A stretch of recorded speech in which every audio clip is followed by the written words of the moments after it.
Professor Greg Washington, Dean of the Henry Samueli School of Engineering, I want to thank you for sitting down with me in this conversation.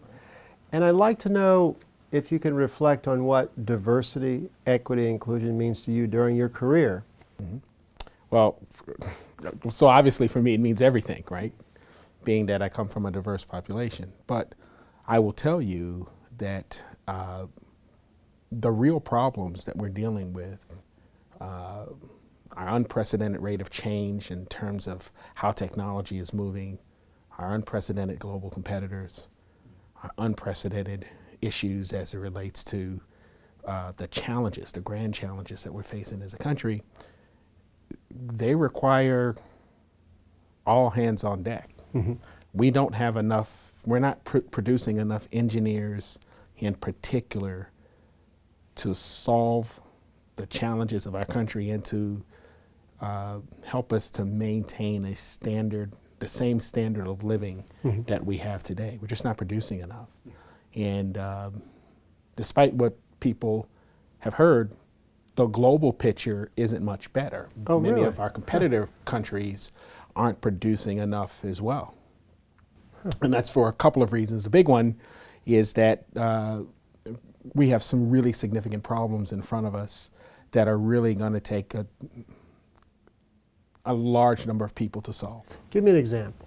So I'll give you an example of, we categorize about 22, 23 of them, but one of them is decaying infrastructure. Mm-hmm. So every other year, the American Society of Civil Engineers does a study of the whole country. It looks at the health of the aqueducts, bridges, dams, mm-hmm. our levees, our roads, our airports, and it gives the country a grade. And last time out, we got a D minus. A what? A D minus as a country. That's not passing. So that means that, well, it's passing if you're at UCLA.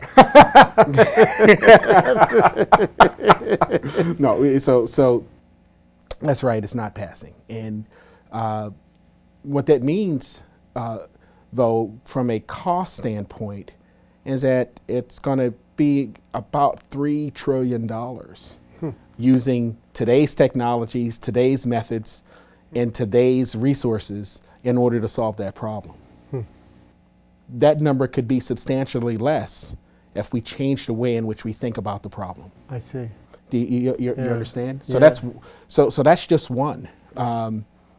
30% of about 30% of the bridges and overpasses across the country are structurally deficient or functionally obsolete. It means they can't carry the loads in which they were designed to carry. And then we have this issue of climate change, mm-hmm. right? Where we are seeing dramatic changes in our climate. Just since 2010, we have had 7 what we call biblical rain events in this country. 7. You're talking rains on the average of an inch an hour. Wow. And the latest one being in South Carolina caused 9 deaths. Our climate is indeed changing.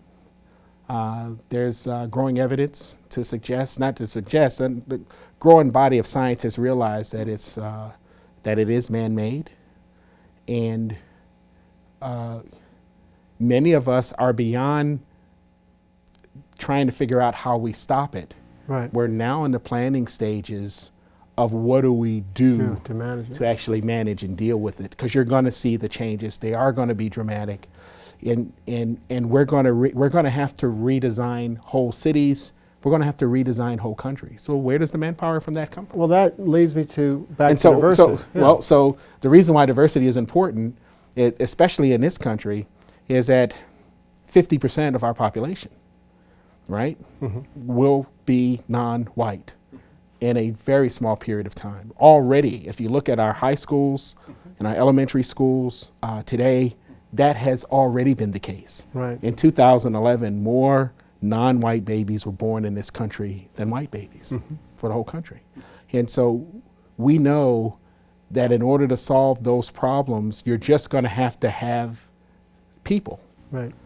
And the overwhelming majority of those individuals who are untapped right. are people from diverse backgrounds. Wow. And so we're going to need them, and and we're going to need them at the same levels that we have Caucasian students involved in this kind of entity now.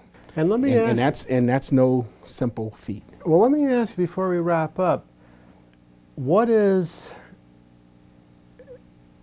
a message that can help people, institutions, organizations understand that the solutions to the future require diverse problem solvers? So the way I think about it is investing in a diverse population is not about helping one specific group or another group. Really, investing in diverse populations is about helping the whole country.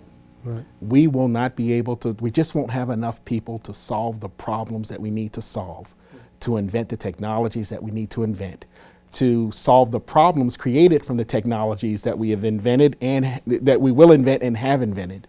You just won't have enough people unless you bring in individuals from diverse populations and unless we bring in more women. So in the sciences and engineering, women are only about 20% of the bachelor degree engineering workforce. They're 50% of the population.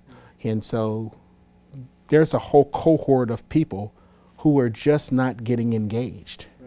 And so the primary message is we're going to need them. We will not have enough people to solve our problems.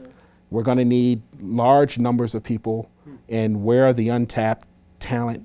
It's in underrepresented minorities and it's in women. So that's why diversity is important. Dean Washington, thank you. Thank you.